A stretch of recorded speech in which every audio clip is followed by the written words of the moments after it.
Hello students, this is in continuation of our chapter number 1, last part. In previous lecture, we have seen Battle of Plassey and who all various governor generals came to India.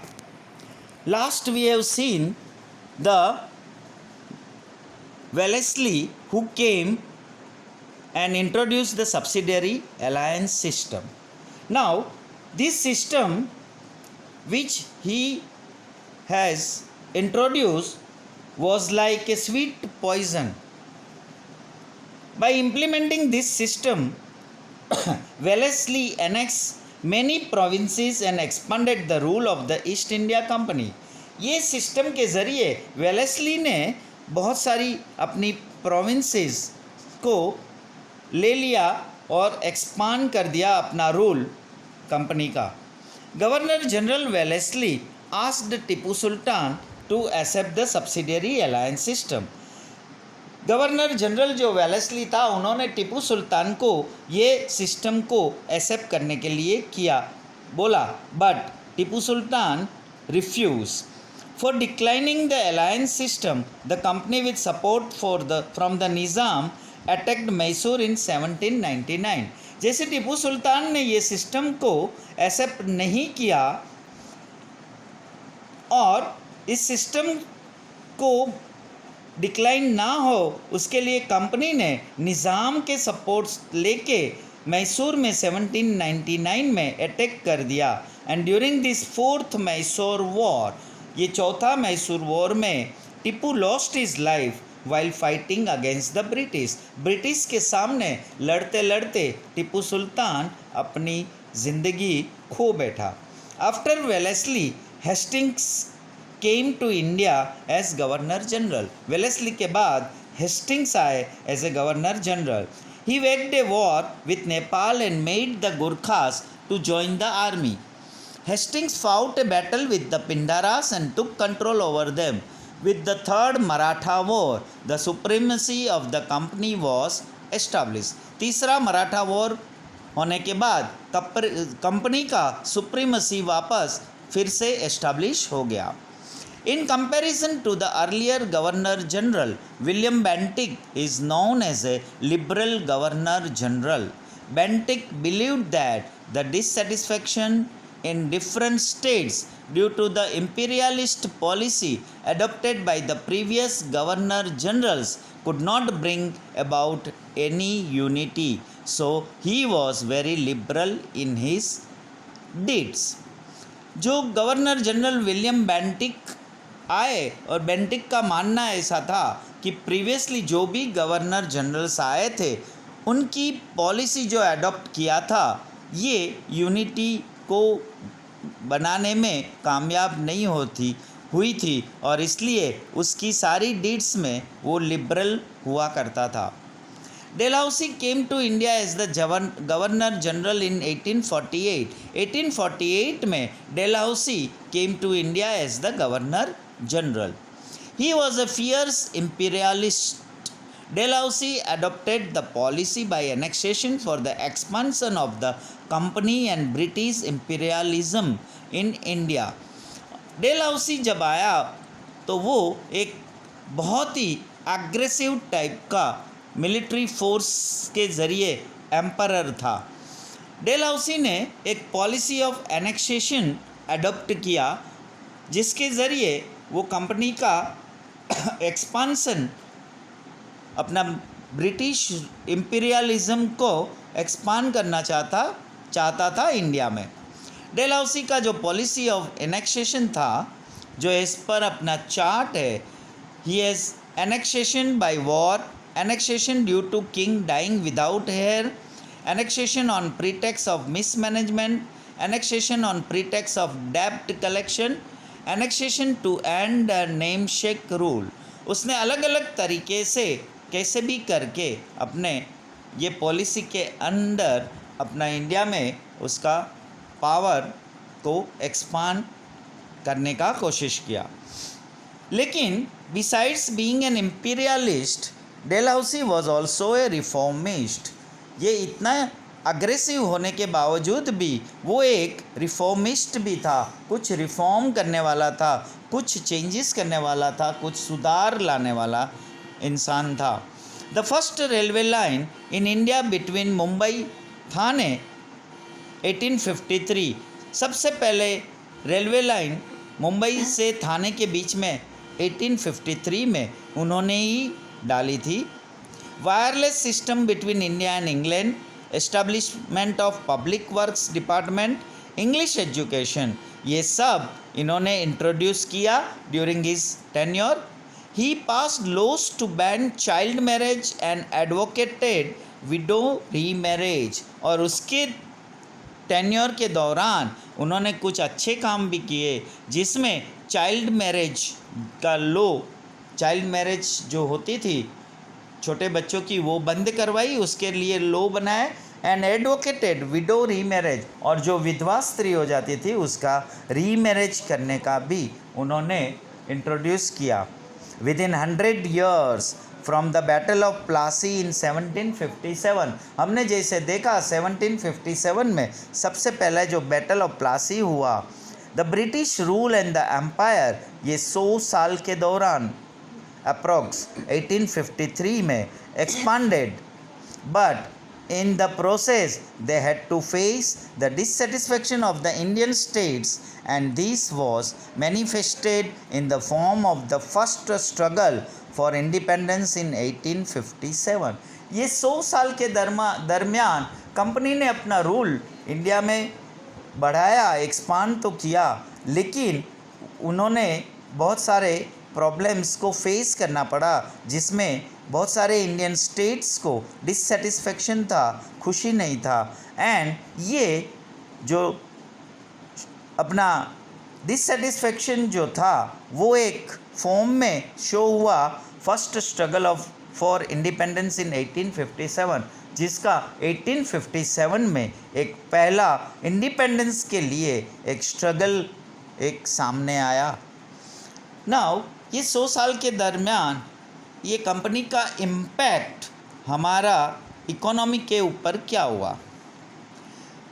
When we evaluate the 100 years of the company rule in India, जो 100 साल के दरमियान अगर हम उसको assess करें तो we realise that India which had an enviable position in the world in the previous centuries became merely a country that produces raw material for England and prospective market for goods produced in factories. Bengal exported cotton cloth, raw silk, sugar, jute, muslin, but after the dual power policy, the glitter of the economic prosperity of Bengal faded. हमारा जो ये 100 साल से पहले हमारा ये जो prosperity था, ये हमारी जो ग्लिटर था, हमारा जो ब्राइटनेस था, शाइननेस था, इकोनॉमिक प्रॉस्पेरिटी, वो बंगाल में कंपनी रूल आने के बाद 100 साल के बाद हम देखें तो वो फेड हो गया, वो डाउन हो गया। The dual power policy was introduced for the first time in Bengal, whereby the power of collecting revenue was with the British, while the responsibility of people's welfare was with the Nawab. जो peoples का welfare की जिम्मेदारी नवाब के पास होती थी, लेकिन revenue collection की जिम्मेदारी ब्रिटिश के पास होती थी। Thus, the British got the power without any responsibility, और ब्रिटिश के पास कोई भी रिस्पॉन्सिबिलिटी के बगैर उसको पावर मिल गया। And the nawab had the responsibility, और नवाब के पास रिस्पॉन्सिबिलिटी थी लेकिन without any power.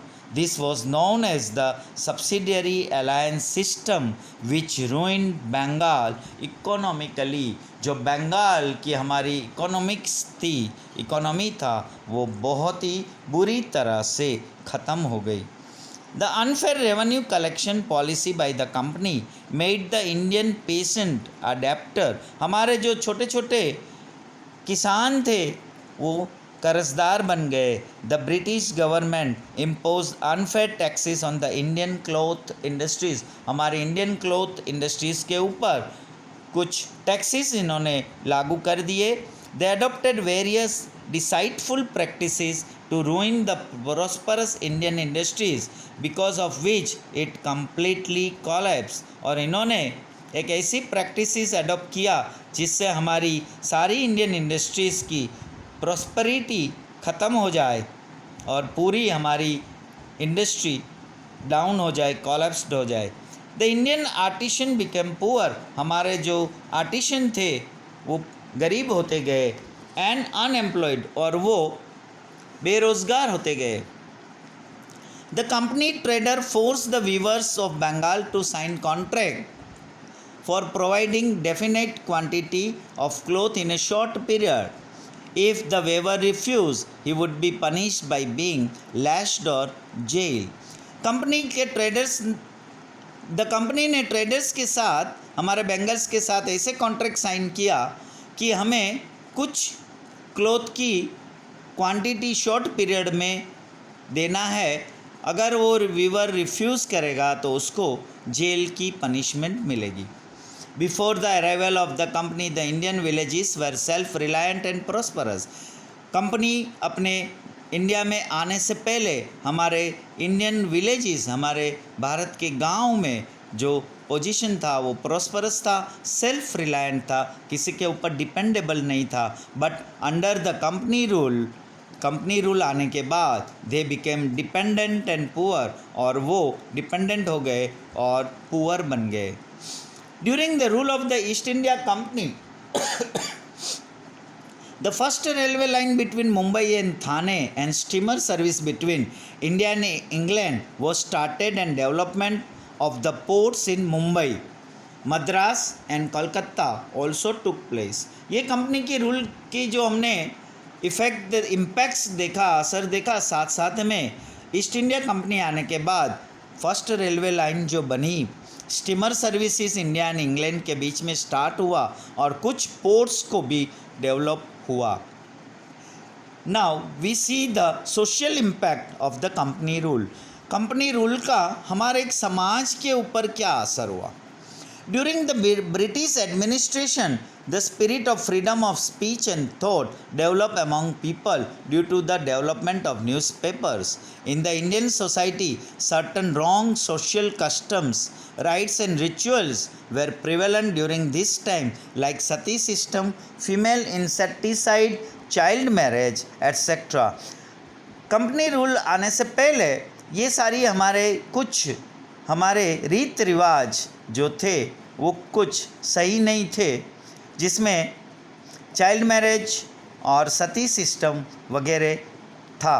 Raja Ram Mohan Roy, Durgaram Mehta, Bairam ji Malabari were the stalwarts whose role was instrumental in getting the laws passed with the help of Britishers.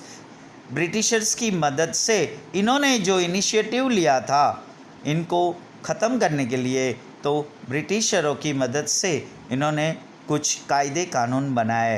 As the administrative framework in India was anglicise, there was a demand for people with knowledge of English. English education began to be imparted in India due to lord Macaulay's endeavours as recommended by Charles Wood. Universities were establish in Mumbai, Madras and Kolkata. जैसा हमने देखा, समाज के ऊपर हमारे company rule आने के बाद ये असर हुआ कि इंग्लिश एजुकेशन शुरू हुआ, और इंग्लिश एजुकेशन के साथ साथ हमारे मुंबई, मद्रास और कलकत्ता में यूनिवर्सिटीज़ भी बनी. A whole class of people with knowledge of English develop because of English education. With the passage of time, this group made demands for social reforms and gave momentum to the process of reforms. In education आने के बाद, English education आने के बाद कुछ समय के बाद, this group made demands for social reforms. Social में कुछ रिफॉर्म्स चेंज करने का, बदलाव लाने का ज़रूरी लगा. Now last conclusion. Thus the East India Company came to India being allured by the prosperity and trade opportunity. अगर हम इसका 100 साल का नतीजा निकाले, कंक्लूजन निकाले, तो ईस्ट इंडिया कंपनी इंडिया में आए थे, अट्रैक्ट हुए थे हमारी प्रॉस्पेरिटी को देख के और हमारा ट्रेड का अपॉर्चुनिटी को लेके एक व्यापार करने के बहाने। The company rule in India produce certain good and bad results.